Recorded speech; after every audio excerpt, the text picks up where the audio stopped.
요한복음 3장에 있는 말씀 보겠습니다. 요한복음 3장 1절에서부터 13절에 있는 말씀입니다. 요한복음 3장 함께 같이 1절부터 13절까지 읽겠습니다. 시작. 그런데 바리새인 중에 니고데모라 하는 사람이 있으니 유대인의 지도자라. 그가 밤에 예수께 와서 이르되 라비여, 우리가 당신은 하나님께로부터 오신 선생인 줄 아나이다. 하나님이 함께 하시지 아니하시면 당신이 행하시는 이 표적을 아무도 알 수 없음이니이다. 예수께서 대답하여 이르시되 진실로 진실로 내게 이르노니 사람이 거듭나지 아니하면 하나님의 나라를 볼 수 없느니라. 니고데모가 이르되 사람이 늙으면 어떻게 날 수 있사옵나이까? 두 번째 모태에 들어간다고 날 수 있사옵나이까? 예수께서 대답하시되 진실로 진실로 내게 이르노니 사람이 물과 성령으로 나지 아니하면 하나님의 나라에 들어갈 수 없느니라. 육으로 난 것은 육이요 영으로 난 것은 영이니 내가 네게 거듭나야 하겠다 하는 말을 놀랍게 여기지 말라. 바람이 임의로 불매 내가 그 소리는 들어도 어디서 와서 어디로 가는지 알지 못하나니 성령으로 난 사람도 다 그러하니라. 니고데모가 대답하여 이르되 어찌 그러한 일이 있을 수 있나이까? 예수께서 그에게 대답하여 이르시되 너는 이스라엘의 선생으로서 이러한 것들을 알지 못하느냐? 진실로 진실로 내게 이르노니 우리는 아는 것을 말하고 본 것을 증언하노라. 너희가 우리의 증언을 받지 아니하는도다. 내가 땅의 일을 말하여도 너희가 믿지 아니하거든 하물며 하늘의 일을 말하면 어떻게 믿겠느냐? 하늘에서 내려온 자 곧 인자 외에는 하늘에 올라간 자가 없느니라. 아멘. 그래서 하늘이라는 말을 12절 13절에서 반복합니다. 하늘은 일단 여기서 장소적인 의미, 우리가 보는 구름이 있는 그 하늘, 대기권을 이야기하는 것이 아니고요. 하나님이 일하시는 영역이 하늘입니다. 그래서 하나님이 일하시는 교회가 하늘이고 하나님이 일하시는 곳이 우리의 가정이라면 그 가정이 어디예요? 하늘인 거예요.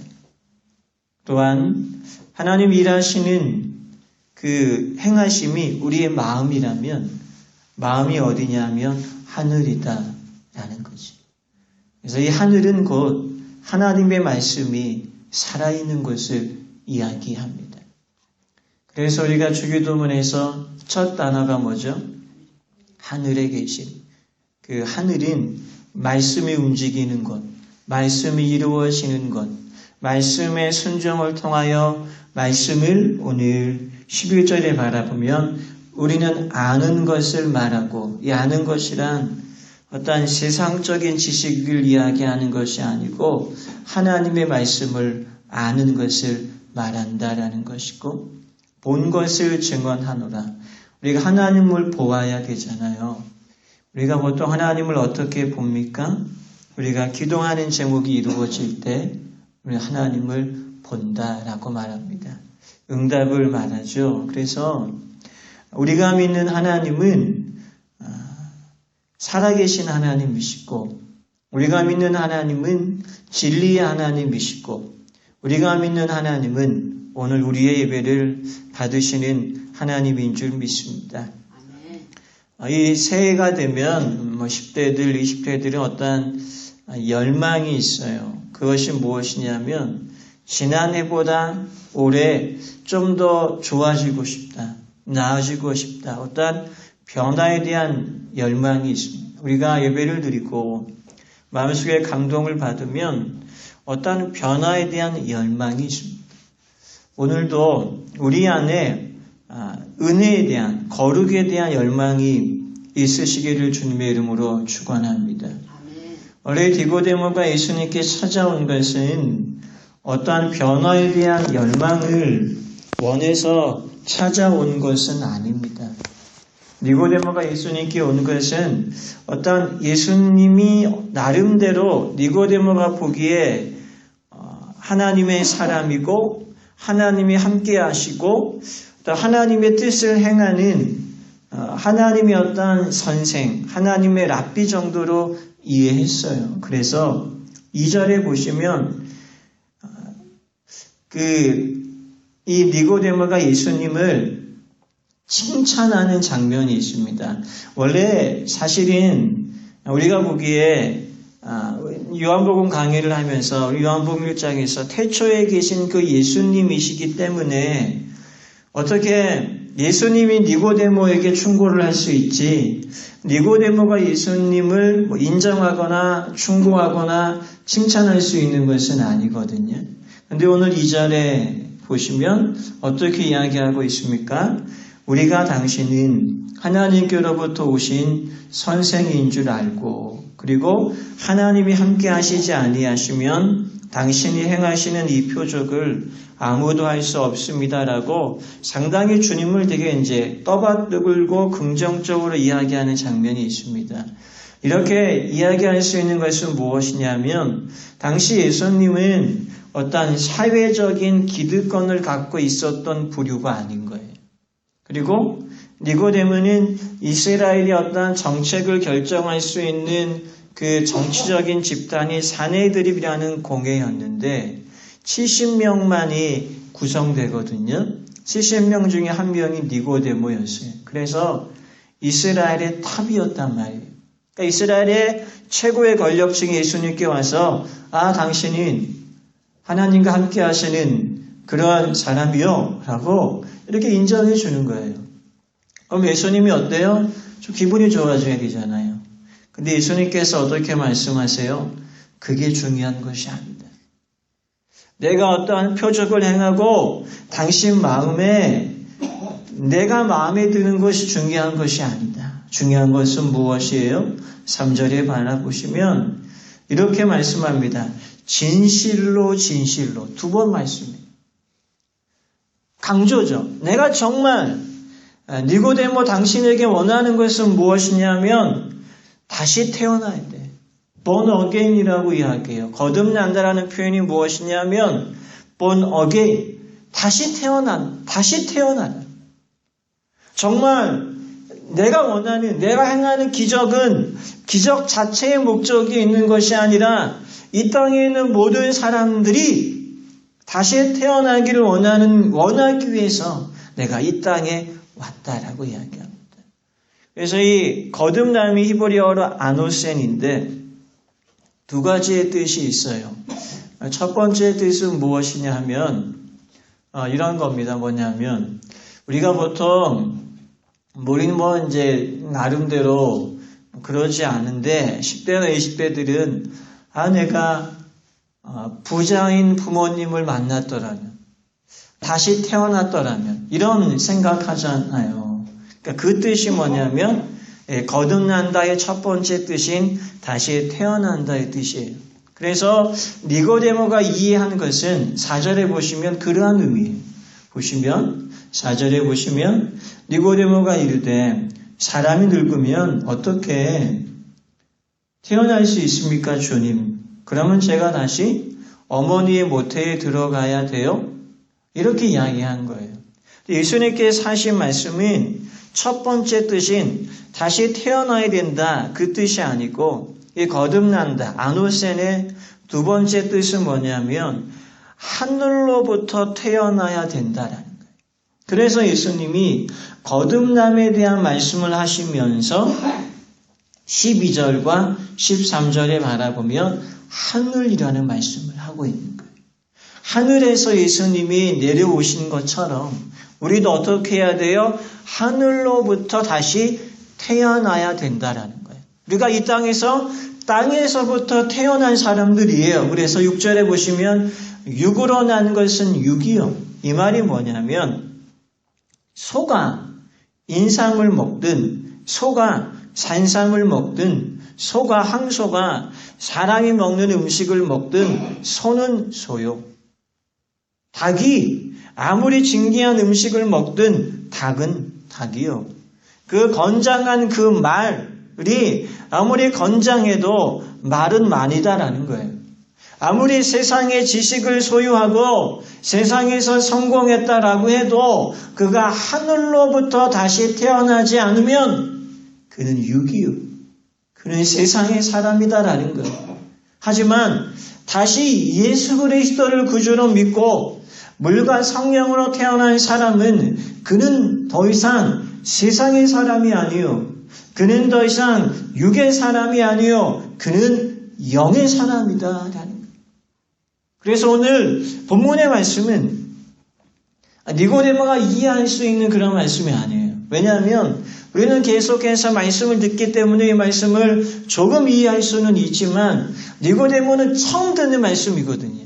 그래서 예수님은 하늘의 신비의 말씀을 하고 있고 니고데모는 그냥 멍하니 듣고 있는 거예요. 그래서 오늘 우리가 이 말씀을 들을 때 말씀을 들을 수 있는 귀가 열리시기를 주님의 이름으로 축원합니다. 감리엘을 창시한 그 존 웨슬리 목사님과 당대 동시대의 최고의 영국의 부흥사였던 분이 저지 위필드라는 목사님이신데 이 부흥사들은 늘 18번 설교가 있었어요. 이분의 설교가 뭐냐면 거듭남의 설교였어요. 어느 청년이 위필드 목사님의 부흥회 때 은혜를 받고 나서 찾아와서 목사님 제가 목사님의 비서가 되겠습니다.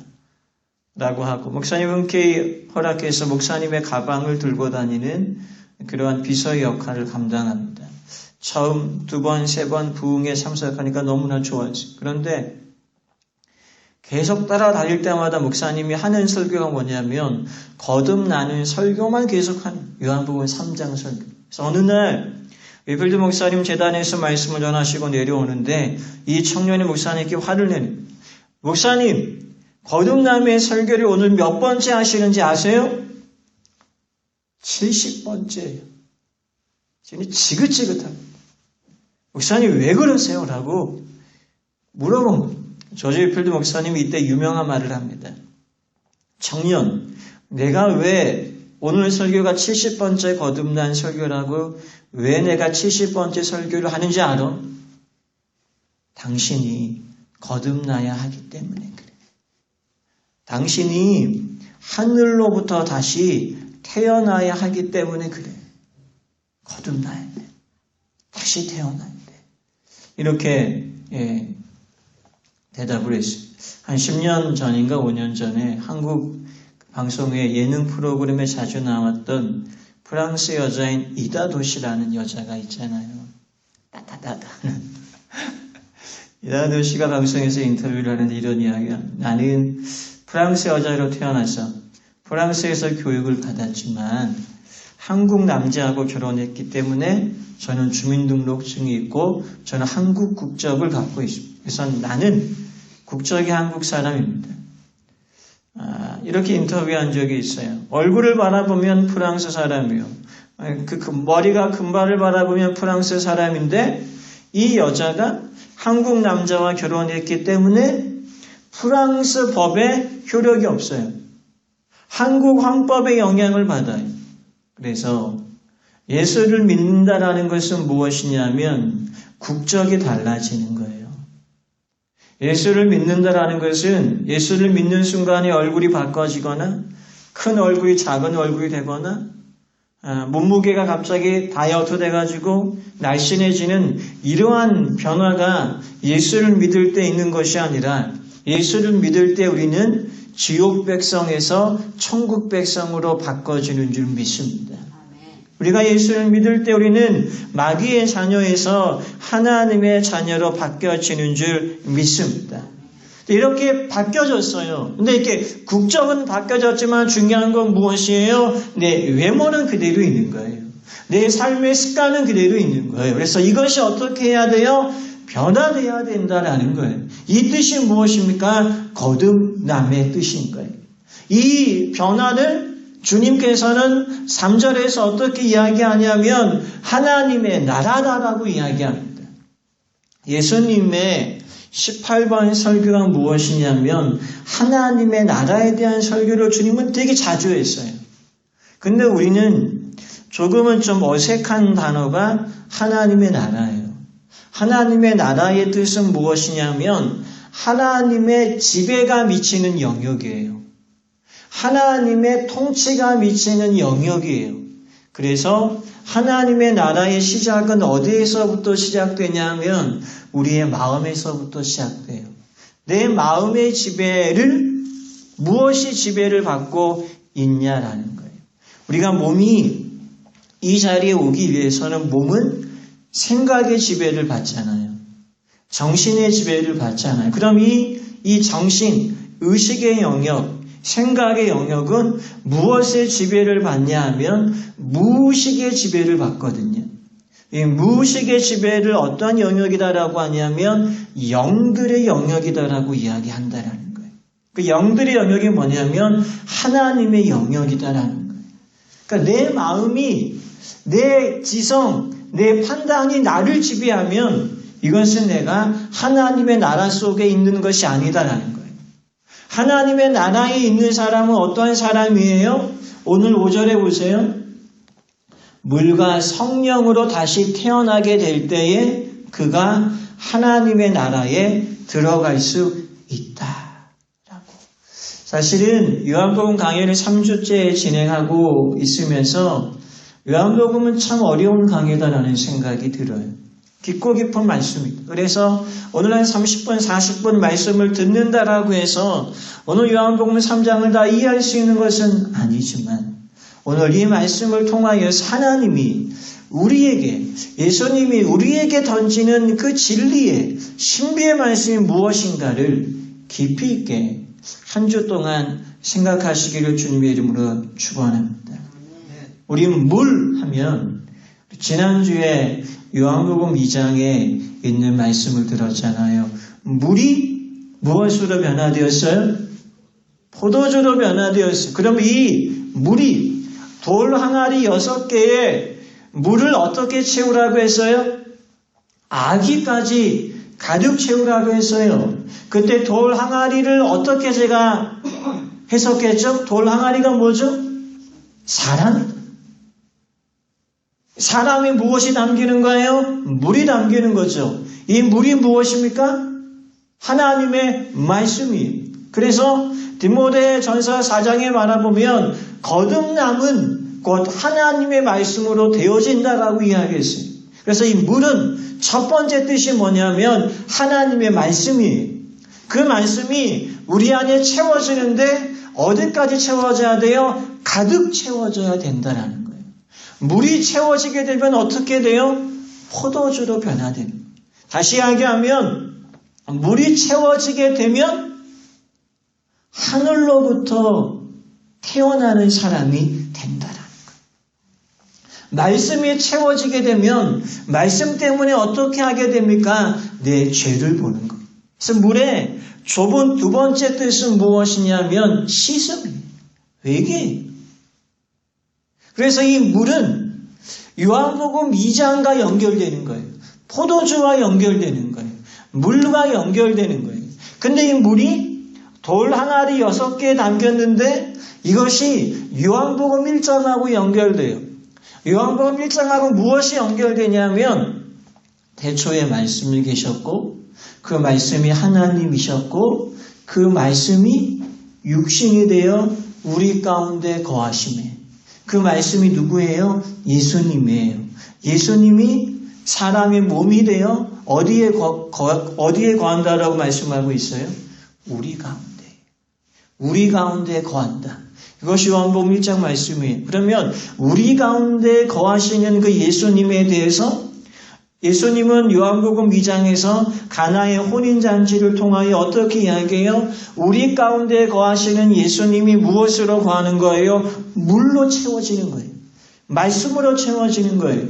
말씀으로 채워지게 되면 무엇이 있어요? 변화가 있는 거예요. 물이라는 것이 포도주로, 새로운 성질로, 새로운 성격으로, 새로운 쓰임새로 변화되었던 것처럼 우리 안에 예수님이 거하게 되면 우리의 인생이 무엇으로 변화되어 하나님께 쓰임받는 하나님의 사명자로 변화되게 될 줄 믿습니다.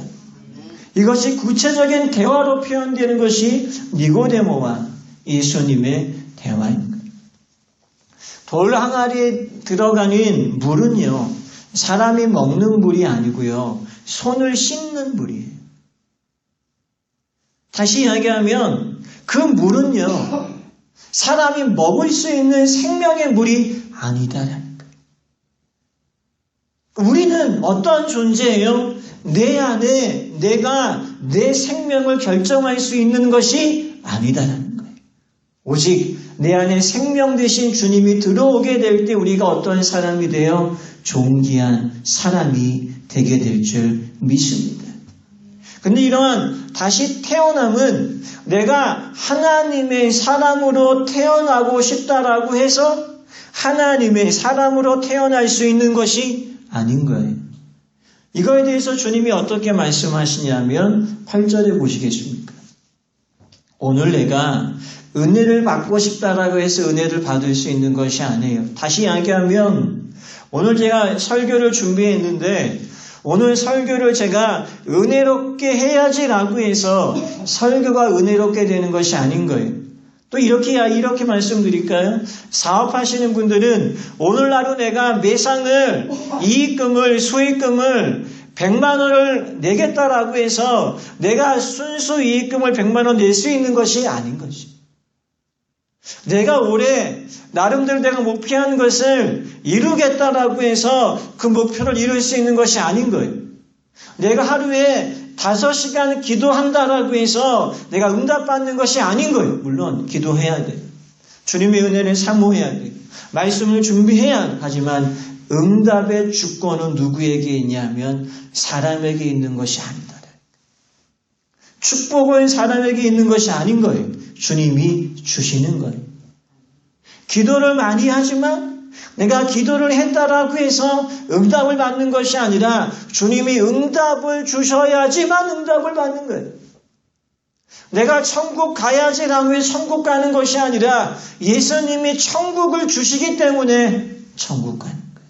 그래서 기독교는 공로로 신앙생활을 하는 것이 아니고 은혜다라는 거예요. 우리가 이것을 기억하며 살아야 돼요. 8절에 보시면 이렇게 말합니다. 바람이 임으로 불매 내가 그 소리를 들어도 어디서 와서 어디로 가는지 알지 못하니 이런 말씀이에요. 우리가 바람이 세차게 불면 나뭇가지가 흔들리고 잎이 흔들리잖아요. 근데 이 바람이 동쪽에서 왔는지 이 바람이 남쪽에서 왔는지 이 바람이 서쪽에서 왔는지 우리는 몰라요. 또한 알려고 하지 않아요. 중요한 건 무엇이에요? 바람이 나뭇가지를 흔들고 있다라는 거예요. 또 중요한 건 무엇입니까? 나뭇가지를 흔들고 있는 이 바람이 나뭇가지를 흔든 다음에 어디로 가는지 모르는 거예요. 그래서 어디서 와서 어디로 가는지 알지 못하나니 누가 모르는 거예요? 바람으로 인해서 나뭇가지가 흔들리고 있는 나뭇가지를 보고 있는 그 사람이 알지 못하는 거예요. 중요한 건 뭐냐면 바람이 불 때에 흔들리는 그 나뭇가지가 누구예요? 나인 거예요. 내가 은혜를 받아요. 내가 성령을 받는데 성령이 어디서 와서 내 안에 부어지는지 몰라요. 근데 중요한 건 뭐예요? 내가 지금 예배 자리에 왔다라는 거예요. 내가 예수님을 믿고 있다라는 거예요. 내가 말씀을 듣고 있다라는 거예요. 내가 은혜를 받고 있다라는 거예요. 내가 다시 성전에 와야지라는 거예요. 내가 기도해야지라는 거예요. 내가 성경을 봐야지라는 거예요. 이것은 이미 성령이 내 안에서 부시기 때문에 성령이 내 안에 강림하기 때문에 내가 하나님을 바라볼 수 있는 증거다라는 거예요. 그런데 성령이 우리를 어떻게 인도할지는 모른다라는 거예요. 그렇다라고 해서 성령이 우리를 혼란스럽게 한다 그 뜻은 아니에요. 성령이 우리의 삶을 분명하게 인도하고 있는데 어느 기간 동안은 성령이 우리의 삶을 어떻게 인도하시는지 알지 못하는 기간이 있다라는 거예요. 이런 거죠. 예수님이 3년 동안 제자들과 함께 같이 살잖아요. 그러면서 끊임없이 어떻게 말씀하세요? 오늘도 보세요. 보시면 어떤 말씀이 있냐 하면 13절과 14절 보시겠어요? 모세가 광야에서 뱀을 든 것 같이 인자도 들려야 하리니. 인자는 예수님을 이야기하거든요. 인자가 무슨 뜻이냐면 말씀이 육신되어 오신 그 모습을 인자라고 표현해요. 인자가 들려야 하리니 무엇이에요? 십자가에 죽는다라는 뜻이에요. 여기서 이야기하고 있는 모세가 광야에서 뱀을 든 것, 이것은 무엇입니까? 하나님이 모세를 통해 200만 민족을 애굽에서 나오게 했는데 모세를 통하여 주의 말씀을 전하면 이 200만 민족이 주의 말씀에 순종하지 않아요. 그래서 주님이 불뱀을 보내서 이스라엘 사람들을 막 물어요. 그러니까 어떻게 돼요? 이 불뱀의 독이 있으니까 물린 사람들은 죽어간단 말이에요. 이때 모세가 기도하는 거예요. 주님, 이들이 불순종하지만 이들을 살려달라고. 이때 주님께서 모세에게 철로 된 긴 막대기를 세우고 거기에 뱀을 철로 만들어라. 노수로 만들어라. 그래서 긴 작대기 만들어서 이 놋뱀을 보게 해라. 보는 사람은 불뱀의 독으로 물려서 죽어가는 사람들은 살 것이다. 출애굽기에 나오는 말씀이잖아요. 그래서 어떻게 됩니까? 죽어가는 사람들이 모세가 만든 저 놋뱀을 보는 순간에 어떻게 돼요? 산다라는 거예요. 이것은 무엇을 이야기합니까? 우리의 축복이, 우리의 구원이 무엇이에요? 공도가 아니라 예수님을 바라보고 예수님을 영접하면 어떻게 돼요? 구원받는다라는 거예요. 그래서 17절 보세요. 하나님이 그 아들을 세상에 보내신 것은 세상을 심판하려 하심이 아니요 그로 말미암아 세상이 구원을 받게 하려 하심이라. 하나님이 광야에 있는 이스라엘 백성들에게 불뱀을 보낸 이유는 그들을 죽이기 위해서, 그들을 심판하기 위해서 불뱀을 보낸 것이 아니라 구원하기 위해서, 가나안 땅으로 인도하기 위해서 불뱀을 보낸 것이다. 이처럼 모세가 광야에서 뱀을 든 것 같이 나 예수 그리스도는 십자가에 죽을 것이다. 이렇게 14절에서 말씀하고 있는데 어때요? 깨닫지 못하는 거예요. 알지 못하는 거예요. 이 뜻이 무엇이에요? 바람이 임으로 불어서 바람이 와서 이 바람이 어디로 가는지 알지 못한다라는 거예요. 그래서 성령으로 난 사람, 성령으로 태어난 사람, 성령을 받은 사람, 성령의 인도하심대로 사는 사람들은 다 그러하니라. 그러니까 이 말씀을 좀 오해하는 것은 목사님 그러면 뭐 계획도 세우지 말고 비전도 세우지 말고 막 살면 됩니까? 그런 뜻이 아니에요. 비전을 세우고 인생의 원칙을 세우고 여호와의 말씀대로 살면서 우리는 내 삶의 주도권을 누가 갖고 있어야 돼요? 주님이 갖고 있는 거예요. 내 삶의 주도권을 내가 갖고 있는 것이 아니고 내 삶의 주도권을 예수님께 내어놓아야 된다라는 것이 오늘 8절에서의 말씀이고 5절에서의 말씀이고 3절에서의 말씀이에요. 왜 다시 태어나야 되느냐? 왜 다시 하늘로부터 태어나야 되느냐? 그 이유는 3절에 보시면 거듭나지 아니하면 하나님의 나라를 볼 수 없다라고 말씀하고 있어요. 하나님의 나라에 대해서 로마서 14장에서 바울은 이렇게 이야기합니다. 하나님의 나라는 먹는 것과 마시는 것이 아니요 오직 성령 안에서 의와 평강과 희락이라. 다시 이야기하면 하나님 나라를 본다. 이 뜻은 무엇이냐면 하나님의 의를 보는 것이고 하나님의 평강을 누리는 것이고 하나님의 희락을 누리는 겁니다. 다시 이야기하면 우리의 삶 가운데에 하나님의 평강이 없다. 하나님의 희락이 없다. 그것은 무엇이에요? 하나님의 나라 안에 거하고 있지 않고 우리는 세상의 나라 속에 살아가고 있다라는 거예요. 사실은 지식사회, 과학 만능주의에서 하나님의 나라가 뭐 그렇게 대단하겠습니까? 그냥 세상의 나라에서 세상대로 살면 되는 거예요. 6절에 바라보면 육으로 난 것은 육이요.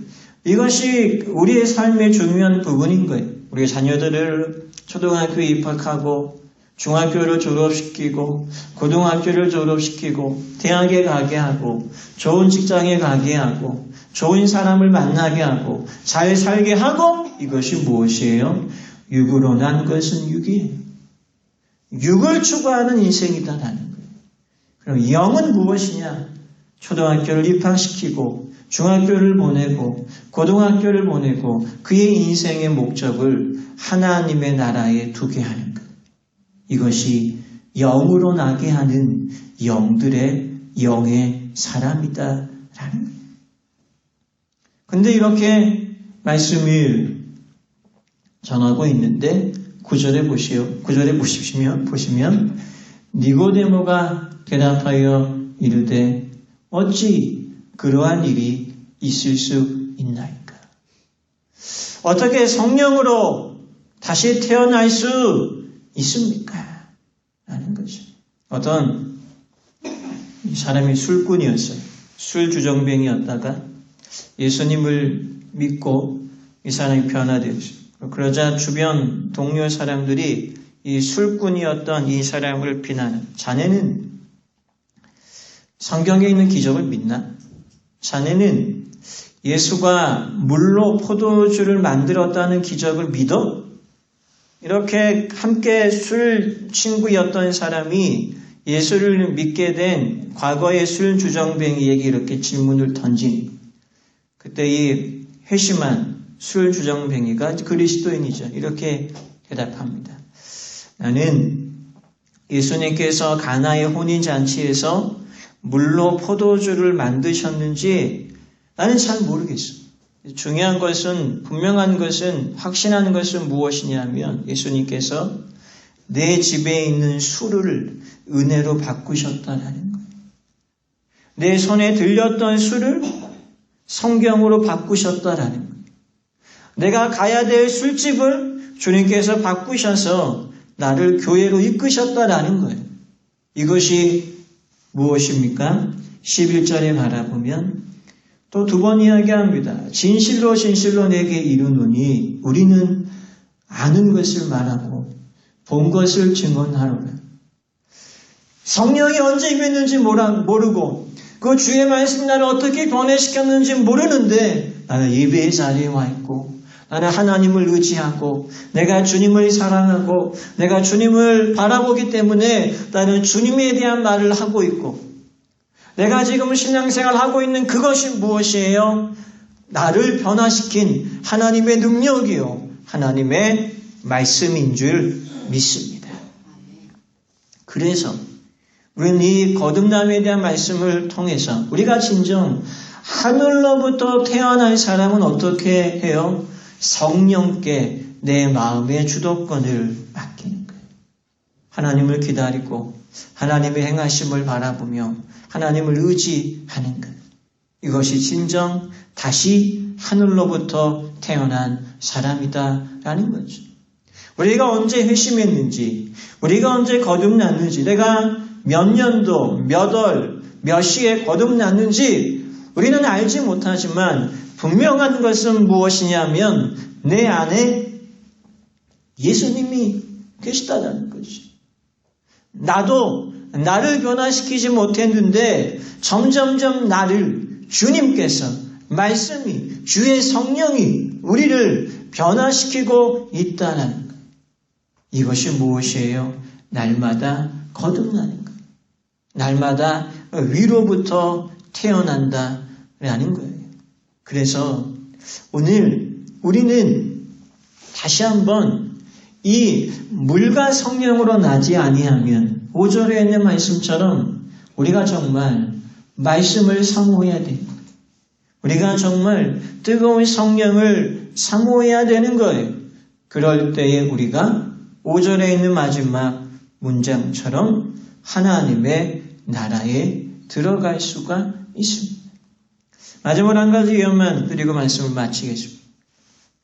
우리 한국 기독교 초기에 신유 역사, 치유 역사를 크게 행했던 김익도 목사님은 젊었을 때에 대단한 깡패였어요. 사람들이 시장에 만나면 딱 도망갔던 그런 사람. 그래서 그 많은 사람들이 오늘은 김익두를 안 만났으면 좋겠다. 그만큼은 사나운 사람이었는데 이 사람이 예수를 믿고 회심한 다음에 김익두가 많은 사람들에게 편지를 보냅니다. 이런 내용입니다. 김익두는 죽었다. 김익두는 장례를 지냈다. 이렇게 사람들이 정말 이 김익두가 죽었대. 그놈 참 잘 죽었어. 고약한 놈 시원하다.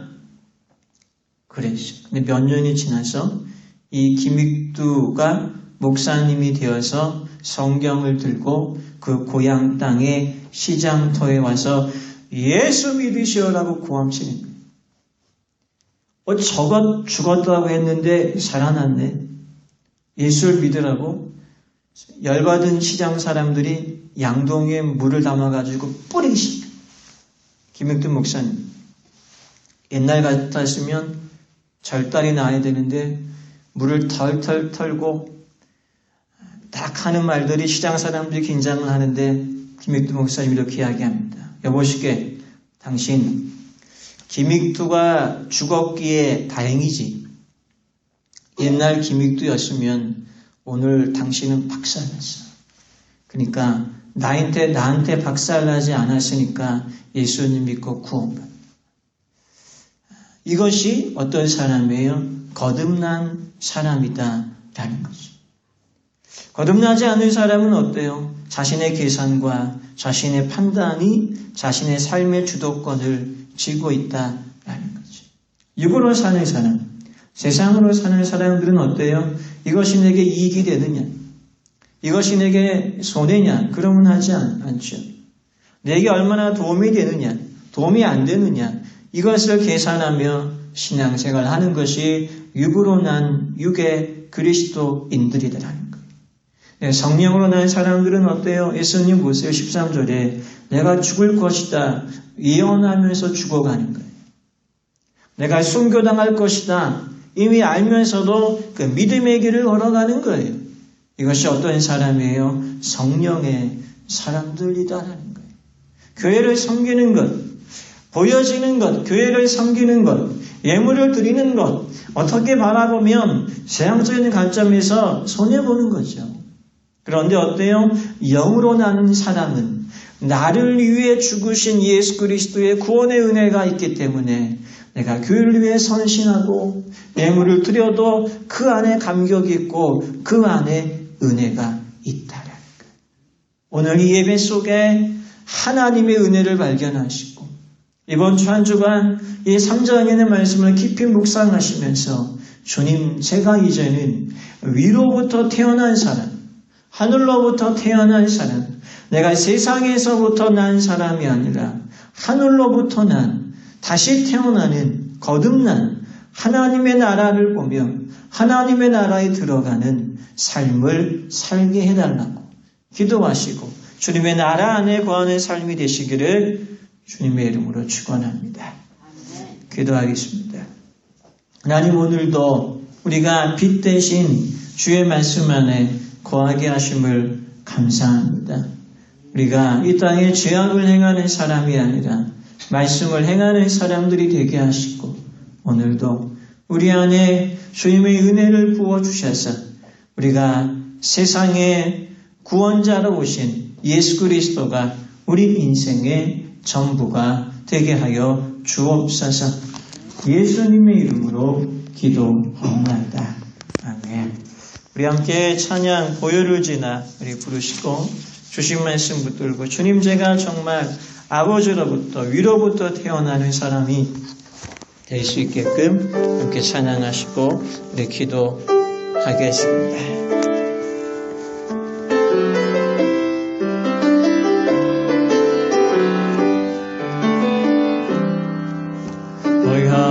지나